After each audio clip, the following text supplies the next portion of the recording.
Hello everyone, this is Shreya and you are watching Legal Thesis.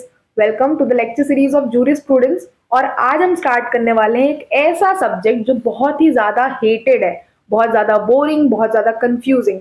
Student इस subject को बिल्कुल पसंद नहीं करते हैं। इसके पीछे रीजन भी बहुत वैलिड है, क्योंकि जूरिस्प्रूडेंस जो है एक ऐसा सब्जेक्ट है जिसका ना ओपन है ना एंड है, बिल्कुल ओपन एंड सब्जेक्ट, जहां पे जब आप घुसते हो तो आपको पता ही नहीं होता है कि आप ये पढ़ क्यों रहे हो। ना जूरिस्प्रूडेंस की इंपॉर्टेंस समझ में आती है, ना ये सब्जेक्ट समझ में आता है। कई जूरिस्ट आते हैं, कई जूरिस्ट चले जाते हैं और स्टूडेंट इसके बीच में कंफ्यूज्ड रह जाते हैं। और इसी कंफ्यूजन को दूर करने के लिए आज हम शुरू करने वाले हैं ये सीरीज। देखो, जब आप जूरिस्प्रूडेंस पढ़ना स्टार्ट करते हो तो जूरिस्प्रूडेंस से आप सबसे ज्यादा अपने दिमाग में एक वर्ड बैठा लो, स्टडी ऑफ लॉ। जैसे हम कॉन्स्टिट्यूशनल लॉ पढ़ते हैं तो हमें पता है कि ये जो लॉ है ये किस चीज पे बेस्ड है, कॉन्स्टिट्यूशन। जब ट्रांसफर ऑफ प्रॉपर्टी एक्ट पढ़ते हैं तो हमें पता होता है ये किस पे बेस्ड है, प्रॉपर्टी के ऊपर। वहीं अगर हम कॉन्ट्रैक्ट एक्ट पढ़ते हैं तो हमें पता है ये अग्रीमेंट और कॉन्ट्रैक्ट से डील करता है। तो सेम वे जब आप जूरिस्प्रूडेंस पढ़ना स्टार्ट करते हो तो आप ये समझ लो कि आप लॉ के बारे में पढ़ रहे हो, कोई स्पेसिफिक लॉ नहीं, पर्टिकुलरली लॉ।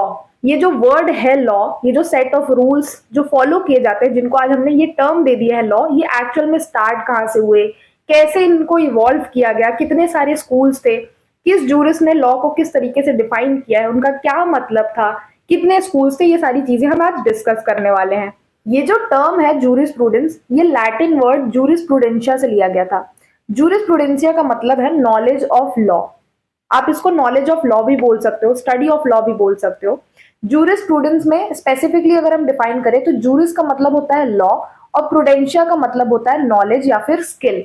जूरिस्प्रूडेंस जो है ये study and theory of law से डील करता है, particularly philosophy of law.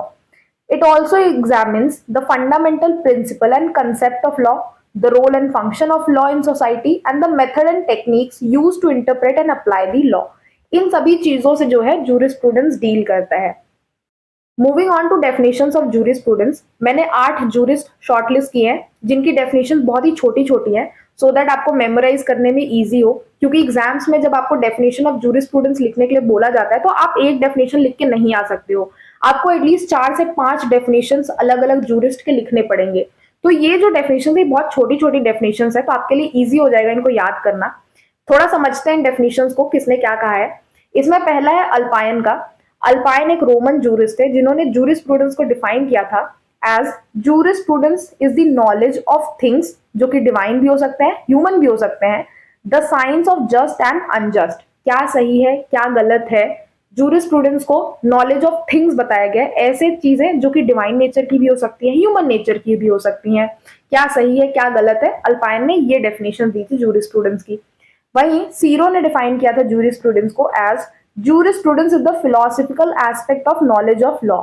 Jurisprudence क्या है, फिलोसफिकल एस्पेक्ट है किसका, नॉलेज ऑफ लॉ का। ऑस्टिन ने डिफाइन किया था जूरिस्प्रूडेंस को as the philosophy of positive law. और ऑस्टिन ने ये जो टर्म यूज किया है पॉजिटिव लॉ, यहाँ पे ऑस्टिन का मतलब था पॉजिटिव लॉ से कि कोई पॉलिटिकल सुपीरियर है जो कि कमांड दे रहा है पॉलिटिकली इंफीरियर लोगों को या पॉलिटिकली सब्जेक्ट्स को, तो उसे इन्होंने टर्म किया है एज पॉजिटिव लॉ। ऑस्टिन ने जो लॉ का डेफिनेशन दिया था उसको हम अभी और डिटेल में देखेंगे। इसके बाद होलिन ने डिफाइन किया है जूरिस्प्रूडेंस को as the formal science of positive law. Salmond ने डिफाइन किया है as the science of first principle of civil law. Kant ने डिफाइन किया है as the science of right. Roscoe Pound ने डिफाइन किया है as the science of law. Gray ने थोड़ा हट के डेफिनेशन दी, इन्होंने अपनी डेफिनेशन को थोड़ा सा ब्रॉड किया। इन्होंने डिफाइन किया जूरिस्प्रूडेंस को as the science of law, the statement and systematic arrangement of rules which is followed by the court and the principle involved in these rules. Grey ने अपने डेफिनेशन में कोर्ट को involve किया, court जो administration करते हैं, जो cases decide करते हैं, यहाँ पे ग्रे ने उस टर्म को भी इंक्लूड कर लिया अपने डेफिनेशन में। ये तो था डेफिनेशन ऑफ जूरिस्प्रूडेंस। लेकिन जूरिस्प्रूडेंस स्टडी ऑफ लॉ जो है ये लॉ की बात करता है, तो लॉ को भी डिफाइन करना जरूरी है। लॉ में हम ऑस्टिन का डेफिनेशन देखेंगे जो कि सबसे ज्यादा चर्चित डेफिनेशन है। ऑस्टिन ने डिफाइन किया है लॉ को as the aggregate of rules which is set by men as political superior to men as politically subject. Law is the command of sovereign which is backed by sanction. Austin की definition को हम थोड़ा सा divide करके study करेंगे। Austin ने define किया है लॉ को as the aggregate of rules which is set by men as political superior. अब यहाँ पे पॉलिटिकल सुपीरियर का मतलब समझना। ऑस्टिन ने ये कहा कि कोई पॉलिटिकल सुपीरियर, जैसे कि राजा, राजा जो है वो सबसे सुपीरियर माना जाता था ऑस्टिन के टाइम में। तो ऑस्टिन ने कहा कि राजा जो रूल बनाएगा, किन लोगों के लिए? ऐसे लोग जो कि पॉलिटिकली सब्जेक्ट हैं। पॉलिटिकली सब्जेक्ट यानी कि जो राजा के अंडर आते हैं, यानी कि प्रजा, जो राजा की प्रजा होगी उसके लिए जो राजा रूल बनाएगा, उन लोगों को गवर्न करने के लिए उसको हम क्या कहेंगे? Law, according to Austin. Further Austin ने कहा कि ये जो लॉ है ये कमांड है, किसका? सॉवरेन का। राजा जो होते थे, जो पॉलिटिकली सुपीरियर लोग होते थे, वो सॉवरेन अथॉरिटी होते थे, उनके ऊपर कोई भी नहीं होता था। तो ऑस्टिन ने ये कहा कि ये जो लॉ है ये कमांड है सॉवरेन का, जिसको बैक किया गया है बाय द सैंक्शन। तो ऑस्टिन के डेफिनेशन में 4 इंपॉर्टेंट चीजें आती है। पहला है अथॉरिटी। अथॉरिटी किसके पास होगी? जो पॉलिटिकली सुपीरियर होंगे, जो कि सॉवरेन अथॉरिटी होगी, जो सबसे टॉप पे होंगे, जैसे कि राजा उस टाइप पे हुआ करते थे। ड्यूटी किन लोगों की होगी? जो कि पॉलिटिकली सब्जेक्ट होंगे, जिनको उस अथॉरिटी द्वारा दिए गए कमांड को फॉलो करना पड़ेगा। सैंक्शन से क्या मतलब था कि अगर कोई इंसान उस कमांड को फॉलो नहीं करता है तो उसको पनिशमेंट दी जाएगी। ऑस्टिन की थियरी ऑफ लॉ में 4 चीजें थी। It is a type of command, it is laid down by politically superior, it is followed by respective subjects and it is enforced through sanction। जो फॉलो नहीं करेगा उसको sanction द्वारा punish किया जाएगा। ऑस्टिन ने फर्दर क्लासिफाई किया था लॉ को इन 2 टाइप्स। पहला है डिवाइन लॉ, जो कि गॉड द्वारा दिया गया है टू द मैन। दूसरा है ह्यूमन लॉ, जो कि इंसानों ने खुद बनाया है। ह्यूमन लॉ को इन्होंने 2 टाइप से कैटेगराइज किया है। पहला पॉजिटिव लॉ, जो कि स्टेचरी लॉज होते हैं, जो स्टेट बनाती है, लेजिस्लेचर बनाती है। दूसरा नॉन पॉजिटिव लॉ, जो कि कस्टम्स या फिर ट्रेडिशंस हो सकते हैं, जो कि फॉलो किए जा रहे हैं बहुत टाइम से। ऑस्टिन की डेफिनेशन को बहुत सारे लोगों ने क्रिटिसाइज भी किया। क्या क्या क्रिटिसिज्म मेजरली दिए गए ऑस्टिन की डेफिनेशन को? उसमें पहला था कि ऑस्टिन अपने डेफिनेशन में लॉ को बिफोर स्टेट रखा है। ऑस्टिन ने अपने डेफिनेशन में सबसे ज्यादा एम्फेसाइज किया था पॉलिटिकली सुपीरियर पे, यानी कि जो राजा होगा वो स्टेट के भी ऊपर आएगा। तो राजा जो लॉ बनाएगा वो स्टेट के भी ऊपर आएगा, स्टेट सबसे सुप्रीम नहीं है। इन्होंने जनरलिटी ऑफ लॉज की बात की थी, जो कि लॉज जो है वो पर्टिकुलर इन नेचर होते हैं। हमने देखा है कि लॉ जो है वो स्पेसिफिक टॉपिक से डील करते हैं, स्पेसिफिक पर्पस के लिए होते हैं। लेकिन जो ऑस्टिन ने लॉ का डेफिनेशन दिया, उनके अकॉर्डिंग लॉज जो है वो बहुत ही जनरल है। वो सारे ही लॉज हर टॉपिक के लिए ऑलमोस्ट उन्होंने सेम डिफाइन कर दिए। तीसरा क्रिटिसिज्म था कि law is not always use as a command. जरूरी नहीं है कि लॉ को आप हमेशा कमांड की तरह यूज करो। सैंक्शन जो वर्ड इन्होंने यूज किया था, इसको इनअप्रोप्रिएट बताया गया था।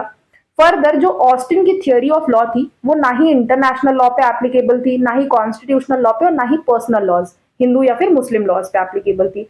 तो ये कुछ मेजर क्रिटिसिज्म थे जो कि थियोरी ऑफ लॉ जो कि ऑस्टिन ने दिया था उस पर किए गए थे।